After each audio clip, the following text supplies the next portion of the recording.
I never thought a Saturday morning breakfast could destroy my life.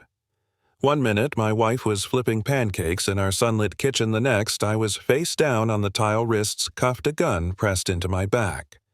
All because the HOA president next door decided the smell of buttermilk and cinnamon was a chemical weapon.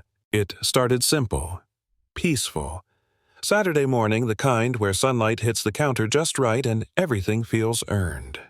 My wife, Danielle, had her afro tied in a silk scarf, humming as she poured batter into the pan.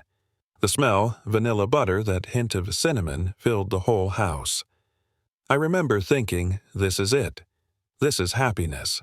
After years of saving, scraping, and praying, we'd finally bought a home in Maple Grove Estates, a respectable community, as the HOA brochure bragged. Then the back door slammed open so hard it rattled the dishes. I jumped, a syrup bottle in hand. And there she was, Karen Hernandez, the HOA president herself, standing in our doorway like she owned the damn place. Faded gray dress sandals, that tight blonde bun that looked as angry as her face. "Are you trying to gas me out with your ethnic food smells?" she shrieked. For a second, I honestly thought it was a prank. Pancakes. But her eyes were pure venom. She jabbed a finger toward my wife, shaking with rage. "This is a respectable neighborhood," she hissed. "I'm calling the police. This is a chemical assault." My brain stalled. Danielle set down her spatula, voice trembling but calm. "Ma'am, it's breakfast. Flour, eggs, milk." But Karen was already on the phone, pacing on our patio, telling 911 she felt dizzy, that we were releasing toxic fumes. And 10 minutes later, a squad car rolled up. No siren, no hesitation. Out stepped her husband, Officer Ethan Hernandez. Broad-shouldered jaw, like a cinder block, the kind of man who looked like he'd rather break something than talk. He didn't knock. He just walked straight into our kitchen. He sniffed the air. "Smells fine to me," he muttered, but the way he looked at me said otherwise. "What's the problem here?" Before I could answer, Karen burst in behind him, clutching her chest like she was on stage. "He threatened me." He stood up, all aggressive. I was terrified. I hadn't moved an inch. Danielle was still by the stove. The pancakes sat there between us like evidence of a crime I didn't understand. Ethan's hand dropped to the butt of his gun. "You threatening my wife?" "Sir," I said carefully. Hands visible, heart pounding. "No one's threatening anyone."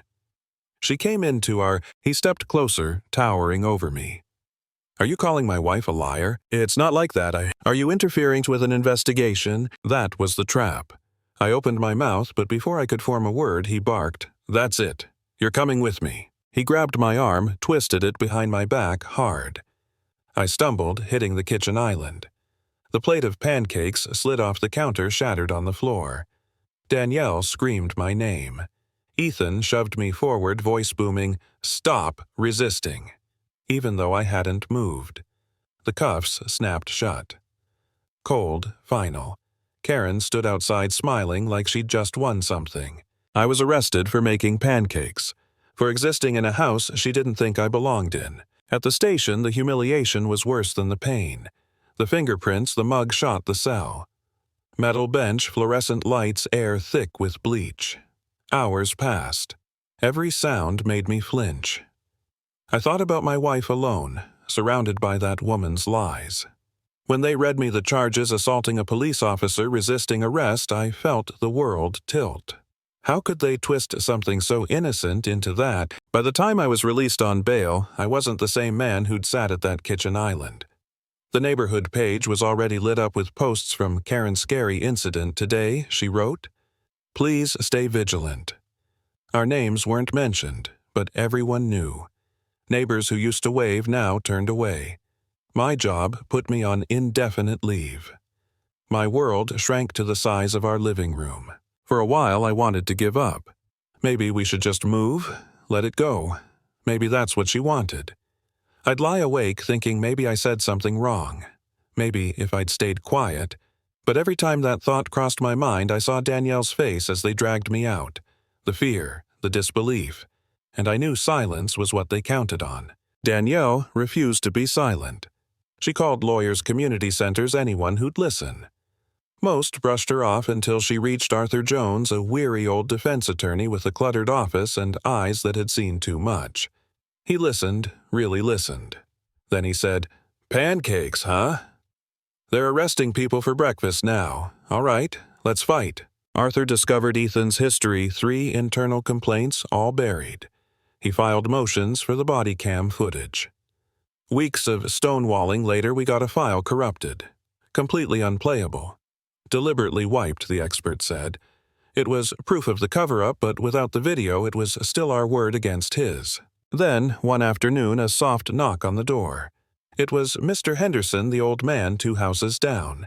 He looked nervous, holding a small brown bag. "I saw what happened that morning," he whispered. "My son set up a doorbell camera. It caught everything. Inside that bag was our salvation." The footage showed Karen storming into our yard, Ethan entering without knocking me, standing frozen. Henderson even had footage from another night, Ethan showing up uninvited, pretending to check a domestic disturbance. The pattern was undeniable. Arthur's tired eyes lit up for the first time. They tried to bury the truth. Now we dig it back up. When the story hit the news, it exploded. Pancake Gate, they called it. Reporters camped outside. Donations poured in. Karen gave a teary interview claiming she was the real victim. But then she said the words that would destroy her. As soon as my husband got there, I told him, "Arrest that man, he's dangerous." Arthur replayed that clip like a victory song. "She just confessed," he said. "She directed a police arrest. Case closed." By the time we got to court, the tension could have cut glass. The gallery was packed, cameras flashing. Karen in her gray suit, Ethan in uniform, 2 pillars of the respectable community.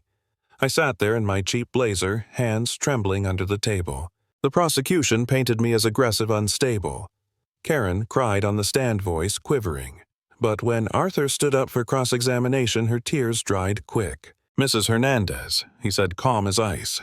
"You told 911 you were being gassed. Can you confirm the weapon was pancakes?" The courtroom chuckled. She flushed red. It wasn't the pancakes. It was the smell, which made you dizzy," he pressed. "So dizzy that you entered my client's home and directed your husband to make an arrest." I never said that, she snapped. Arthur clicked the remote. Her TV interview filled the screen behind her. "I told him you have to arrest him." Silence. Karen froze, mouth open. Then came Ethan's turn. He kept his tone flat, rehearsed. The suspect was aggressive. "I feared for my safety." Arthur didn't even raise his voice. "Officer Hernandez, you entered the defendant's home without permission, correct?" "Yes." "You claim your body cam malfunctioned?" "Yes." Arthur nodded. "And yet forensic analysis shows the footage was deliberately erased. You understand that's evidence tampering, right?" Ethan's jaw clenched. "I don't know anything about that." Arthur smiled slightly. "Of course not.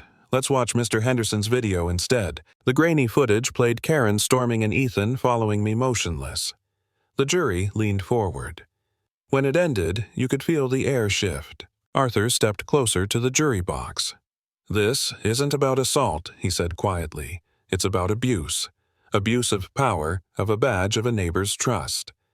My client's only crime was making breakfast in his own kitchen." The prosecutor tried to recover, but it was over. The jury was gone for less than an hour. "Not guilty," the forewoman said, "on every count." I exhaled for the first time in months. Across the aisle, Karen buried her face in her hands. Ethan stared straight ahead, pale, motionless. Reporters rushed out to break the story. By the next day, HOA president calls cops over pancakes, loses everything, was on every channel. Ethan was fired, later charged with perjury and evidence destruction. Karen was removed from the HOA board. Their house went up for sale in a week. I didn't celebrate. I didn't even smile. I just sat on my porch that evening watching the sun dip behind the houses, breathing air that finally felt free again. Sometimes justice doesn't come easy. It crawls, it bleeds, it takes everything you have. But when it finally arrives, it tastes a lot like pancakes.